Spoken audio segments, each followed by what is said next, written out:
Hello everybody and welcome back. We're looking at more of the 2018 Hypatia contest in this video. We're going to be specifically looking at question 2. Each day, Jessica drives from Bowtown to Aville, a distance of 120 kilometers.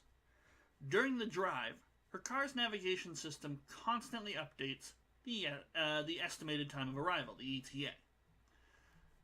So her time for arriving at Aville, because she's going from Bowtown to Aville. Okay. The car predicts the ETA by assuming that Jessica will drive the remaining distance at 80 kilometers per hour. Okay, sensible. Alright, so we've got 4 parts here. 2 of them requiring written response, 2 of them requiring just a final answer. What have we got here? A, on Monday, Jessica drove at 90 kilometers per hour. How many minutes did it take Jessica to drive from Bowtown to Aville? Now we're asking for minutes, even though our units are kilometers and kilometers per hour. So we are going to have to be careful and make a little bit of a conversion here. But this shouldn't be too bad. So how do we figure out time? Well, distance, speed, and time have very nice relationships that I like summarized by a nice little triangle, or sort of a pyramid. And you always fill in the blocks like this. For this one, alphabetical order does the trick. Distance, speed, and time. And then if I want to know one of them, for example, time, I simply cover it up, and that's distance over time. Or if, for example, I wanted to figure out the distance something takes, and I know the speed and the time, cover up distance, and ST read across is a nice little times. And similarly, you can figure out speed by doing distance over time. That's a sort of a little visual trick I've used to sort of remember these things in the past. Of course, they're not too bad. You might just know the relationship between distance, speed, and time. That's perfectly fine. But if we want the time it takes, we're going to want distance over speed. Well, we know the distance. It's 120 kilometers. And we know the speed. It's 90 kilometers per hour. So divide those. The zeros will go away. 3 on the top and the bottom can cancel out. We'll get 4/3 of an hour. And that's going to be, well, 4/3 of an hour multiplied by 60 minutes per hour. The hours will cancel out. 60 divided by 3 is 20. 4 times 20 is 80, so 80 minutes. And that's what we would need to just put in the box. So it took Jessica 80 minutes to go 120 kilometers by traveling at a speed of 90 kilometers per hour. All right. On Tuesday, Jessica left Bowtown at 7 a.m. What was the ETA displayed by her car at 7 a.m.? Okay. So she's leaving at 7, and we want to know the estimated time at arrival. So what time do we think she's going to get there? 8 o'clock, 9 o'clock, that sort of a thing. Okay, so the ETA by the car navigation assumes 80 kilometers per hour is the speed. So leaving at 7 a.m., then at 7 a.m., which sounds sort of silly, there is 120 kilometers to go.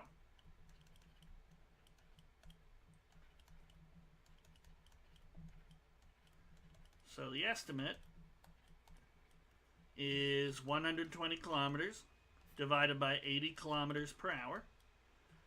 You can divide 40 over the top and bottom there, so it'll get 3 over 2 hours.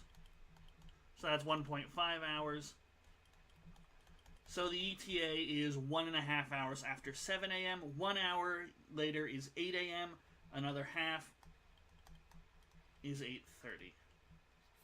And again, it's a light bulb, so we just need to put that in the box. But if we show our work and we accidentally say 8 a.m. or 9 a.m., we still can get some part marks for showing that we understand how the ETA is calculated, even if we goof the calculation a little bit. Okay? Now for C and D, we do have to write up full explanations. So what have we got here? On Tuesday, so we're still on the same day, Jessica drove at 90 kilometers per hour. So, okay, sort of the same as the first day. Determine the ETA displayed by her car at 7:16 a.m. Okay, so she goes a certain distance at 90 kilometers, and then she still has 120 kilometers minus that distance to go. And the car will assume that she'll go that distance at 80 kilometers per hour. Even if she's actually going 90 or 100 or 30 or something like that, it'll assume that that remaining distance is traveled by 80, and it will determine the time of arrival from there. Right? So, yeah. So visually what's going on, we have, it's Beauville to A-Town. So, she leaves at 7. It doesn't actually say, I think we have to assume that it's still part of B and she leaves at 7, but I think that's a little poorly written, but okay. So she leaves at 7, and then at 7:16 she's gone some distance. And then we need to figure out what's the remaining distance and divide that by 80 kilometers per hour. And add that onto the 7:16 time that we know it is. Okay, so that's our plan. So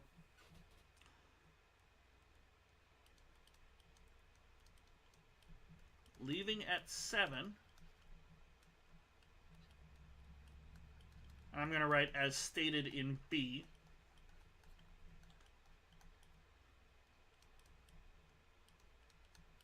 She has gone for 16 minutes by 7:16. At a speed of 90 kilometers per hour,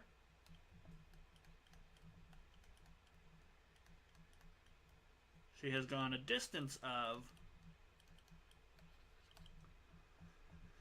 so 90 kilometers per hour multiplied by 16 minutes. Now, wait a minute. Minutes and hours aren't going to easily cancel out.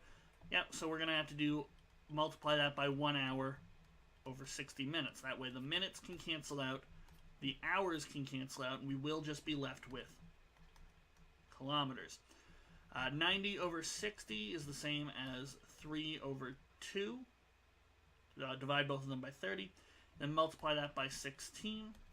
16 divided by 2 is 8. So we're going to have 24 kilometers.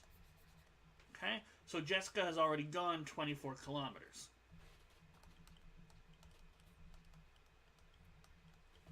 This leaves 120 kilometers minus 24 kilometers, which is going to be 96 kilometers to go. The car navigation device assumes 80 kilometers per hour.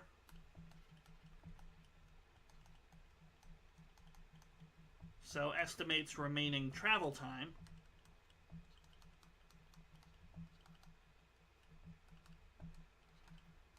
at 96 kilometers divided by 80 kilometers per hour.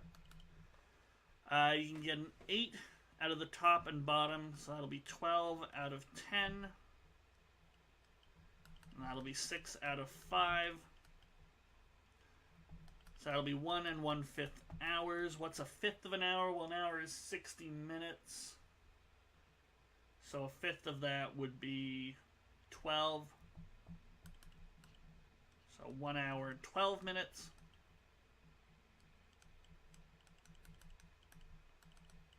So the ETA is 7:16 a.m.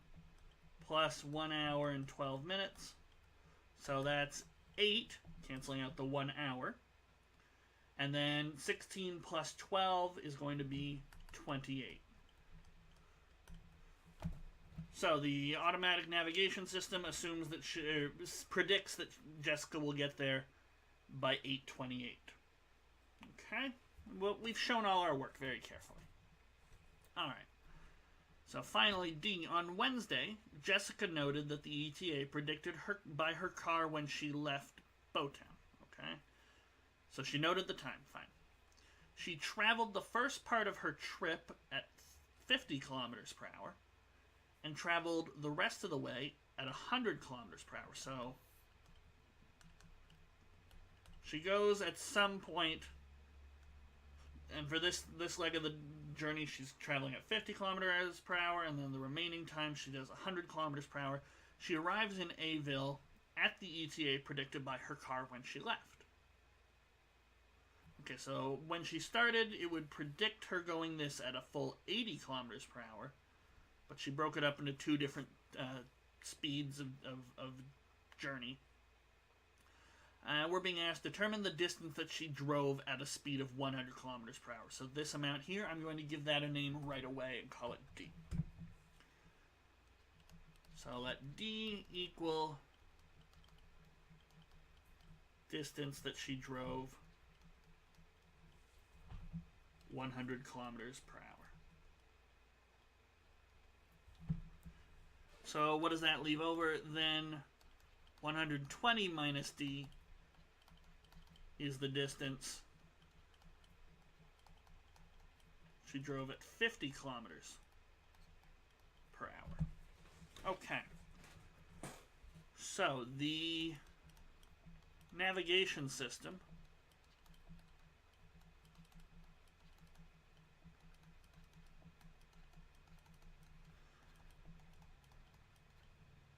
calculates the travel time as 1.5 hours. Just because I predict some more fractions coming up, I'm going to say 3/2 of an hour. And you can see our work in B, right? B was the one that had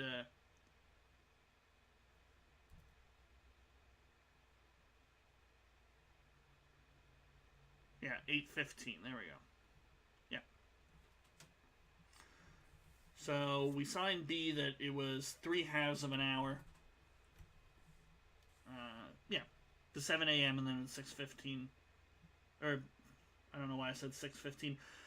7 a.m. and then it was 8:30 that we eventually got in B. So we don't have to rework that out, although we could. 120 divided by 80, but why do extra work? So we already know it's 3/2 of an hour.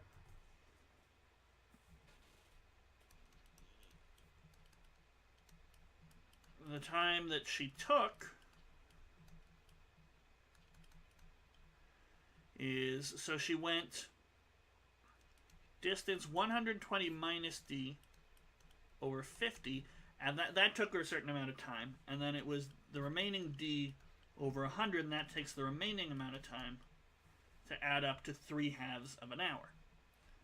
So now we just need to sort of simplify our calculations, rearrange it, solve for D, basically.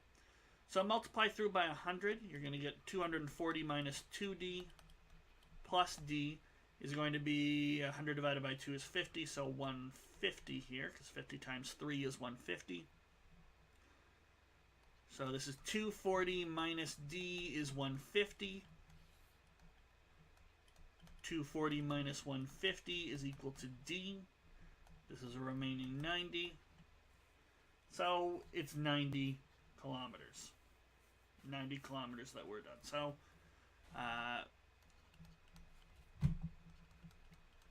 she traveled 90 kilometers at a speed of 100 kilometers per hour. And we can sort of do a little bit of check. It's a little easier when you have your calculator, but we can do a little check at the end.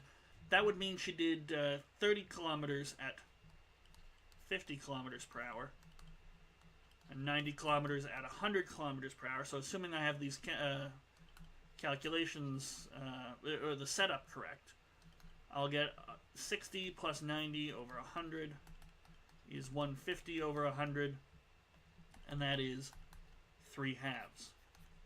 So yeah, this all works out. Little quick check at the end, just in case I manipulated my expressions wrong. But assuming our answer in B was right, and assuming our setup here was right, everything's good, and we've explained all our work. Okay? So, let's get ready for question number 3. We're going to take a look at that in the next video. Thank you guys for watching, and I will see you next time. In the meantime, have a wonderful day.